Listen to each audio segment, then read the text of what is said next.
अंधक की कथा। एक बार अंधक से उसके भाइयों ने हंसी मजाक में कहा कि अब तुम्हारा राज्य से कोई प्रयोजन नहीं होना चाहिए। तुम्हारे पिता हिरण्याक्ष तो मूर्ख थे, जो नेत्रहीन विकृत रूप वाले पुत्र को शिवजी से ग्रहण किया। तुम राज्य चलाने के योग्य कदापि नहीं हो। भला कई दूसरे व्यक्ति से उत्पन्न पुत्र भी राज्य का अधिकारी हो सकता है। राज्य तो हम करेंगे, तुम्हारा राज्य पर कोई अधिकार नहीं है। यह सुनकर अंधक बहुत ही दुखी हुआ और रात्रि में उठकर चुपके से जंगल में जाकर घोर तपश्चर्या करने लगा। उसने देखा कि तपस्या से कोई फल प्राप्त नहीं हो रहा है, तो उसने अपने शरीर को अग्नि में जलाना चाहा। यह देखकर देवता डर गए और ब्रह्मा जी के पास गए। ब्रह्मा जी उसे वरदान देने आए। उसने ब्रह्मा जी से अमरता मांगी और कहा, मेरे नयनों में फिर से रोशनी आ जाए, राज्य मुझे प्राप्त हो और प्रहलाद आदि मेरे भाई मेरे मृत्यु बन जाए। मेरी मृत्यु किसी व्यक्ति द्वारा न हो, यहाँ तक कि श्री हरि और स्वयं शिवजी भी मुझे न मार सके। ब्रह्मा जी ने कहा, यह संभव नहीं है, तुम कोई अन्य वरदान मांगो। इस पर अंधक ने कहा, मैंने जो बातें कही है वे तो मुझे मिले, परंतु शिवजी को छोड़कर मुझे कोई दूसरा न मार सके। ब्रह्मा जी तथास्तु कहकर अंतर्ध्यान हो गए। वह घर आ गया और अपना राज्य प्राप्त किया।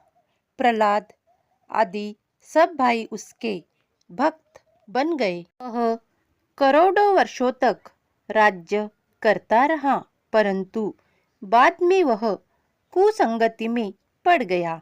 उसने वेद मार्ग पर चलना छोड़ दिया। उसने पुत्रों, ब्राह्मणों और गुरु को त्याग दिया। एक बार वह मंदराचल पर जाकर महल बनवाकर उसमें विहार करने लगा।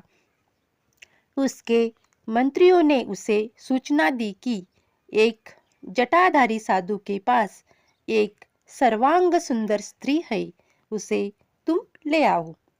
परंतु उसे लाने के लिए वह स्वयं न जाकर अपने मंत्रियों को भेज दिया। तब उसके मंत्री जटाधारी शिवजी के पास पहुंचकर उनका मजाक उड़ाने लगे तथा उनकी पत्नी पार्वती को मांगने लगे। उनकी बात सुनकर शिवजी हंसकर बोले, मैं तो एक योगी महात्मा हूँ और सबका स्वामी हूँ तथा पशुपात व्रत कर रहा हूँ। यह मेरी शक्ति सर्व समर्थ है। उससे जाकर अपनी इच्छा प्रकट करो और जो चाहे वह मांग सकते हो। यह बात सुनकर उन्होंने सब बातों से अंधक को परिचित कराया। यह सुनकर राजा अंधक क्रोधित हो गया। इसके बाद अंधक क्रोध में भर गया और मदिरा पान करके सेना को साथ लेकर शिवजी से युद्ध करने हेतु चल पड़ा। शिवजी के गणों ने गुफा का मार्ग बनाकर रखा था। शिवजी के गणों से मार खाता हुआ कामग्नि से दग्ध होकर आगे को बढ़ता रहा। शिवजी के गणों ने अंधक को मारकर उसके सैनिकों को भगा दिया। उनमें बड़ा भारी युद्ध हुआ। जंगल के जानवर मांस चर्बी खाकर और खून पीकर आनंद करने लगे।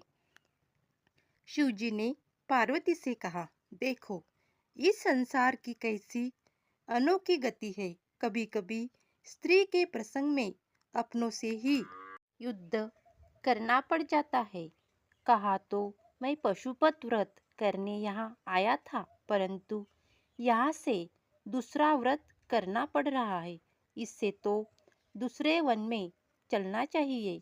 इतना कहकर भगवान शंकर दूसरे वन में तपस्या करने चले गए, परंतु पार्वती जी उसी वन में रह गई। वह शिव जी की प्रतीक्षा मंदराचल पर ही करती रही। वीरगण उनकी रक्षा करते रहे। उसी समय काम से पीड़ित होकर अंधक उस गुफा में प्रवेश कर गया। उसने 505 दिन तक बिना कुछ खाए पिए निरंतर युद्ध किया। उसने वीरक को घेर लिया। देवताओं की शक्तियां पार्वती जी की रक्षा करने लगी। देवताओं की शक्तियां पार्वती जी की रक्षा करने लगी। देवताओं की शक्तियां में रन भरी बजाई। वीरक सचेत होकर युद्ध करने लगा। नारायणी, ब्राह्मी, गौरी, इंद्राणी आदि देवियां अपने अस्त्र शस्त्रों से युद्ध करने लगी। 1000 वर्ष तक यह युद्ध चलता रहा। फिर भगवान शंकर भी वहां आ गए। अंधक ने भगवान शंकर के पास अपना दूत भेजकर पार्वती जी की मांग की। भगवान शिवजी ने क्रोध में भरकर दूत को समझाकर युद्ध का संदेश भेजा। तब अंधक महाबली कील राक्षस को आगे करके शिवजी से युद्ध करने आया। रक्षा करने लगी। देवताओं की शक्तियों ने रणभेरी बजाई। वीरक संचेत होकर युद्ध करने लगा। नारायणी, ब्राह्मी, गौरी, इंद्राणी आदि देवियां अपने अस्त्र शस्त्रों से युद्ध करने लगी। 1000 वर्ष तक यह युद्ध चलता रहा। फिर भगवान शंकर भी वहां आ गए। अंधक ने भगवान शंकर के पास अपना दूत भेजकर पार्वती जी की मांग की। भगवान शिव जी ने क्रोध में भरकर दूत को समझाकर युद्ध का संदेश भेजा। तब अंधक महाबली गिल राक्षस को आगे करके शिवजी से युद्ध करने आया। उसने गुफा पर वज्र से प्रहार करके पार्वती जी पर वज्र से प्रहार किया। उसकी सेना ने शंकर जी की गुफा को तोड़ डाला। इस पर भगवान भोले शंकर ने श्री हरि आदि देवताओं को बुलाकर अपने गणों के साथ भयंकर युद्ध शुरू किया। इस युद्ध में विधस नाम दैत्य ने ब्रह्मा, विष्णु, इंद्र, सूर्य, चंद्रमा आदि समस्त देवताओं को निगलकर पेट में भर लिया। केवल वीरगण शेष रह गया। तब भगवान शिवजी ने सामदेव का गान किया। फिर सूर्य के समान अपने प्रकाशित शरीर से अट्टहास किया।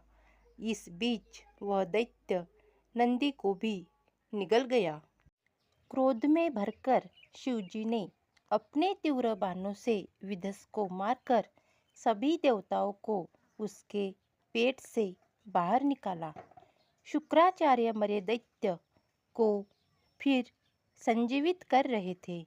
इस पर एक फल की तरह शिवजी शुक्राचार्य को निगल गए। इससे दैत्यों का बल क्षीण होता चला गया। देवताओं ने दैत्य को मार मार कर व्याकुल कर दिया। अंधक को मार मार कर उसके शरीर को जर्जर बना दिया। मरते समय अंधक ने शिवजी की स्तुति की तो शिवजी ने प्रसन्न होकर उसे अपना गणपति बना दिया। अब भगवान शिव पार्वती को लेकर अपनी गुफा में चले गए। जो भी शिवजी के चरण में जाता है, शिवजी को माफ़ी मांगता है, उसे शिवजी अपना बना लेता है और उसे माफ़ कर देता है। दोस्तों, आपको अगर ये अंधक की कथा अच्छी लगी तो आप इस वीडियो को लाइक, कमेंट और शेयर कर दीजिए और सब्सक्राइब भी कर दीजिए। और आपको ऐसी बहुत सारी कथाएँ सुनने के लिए आ जाएगी। राम कृष्ण हरि ओम नमः शिवाय।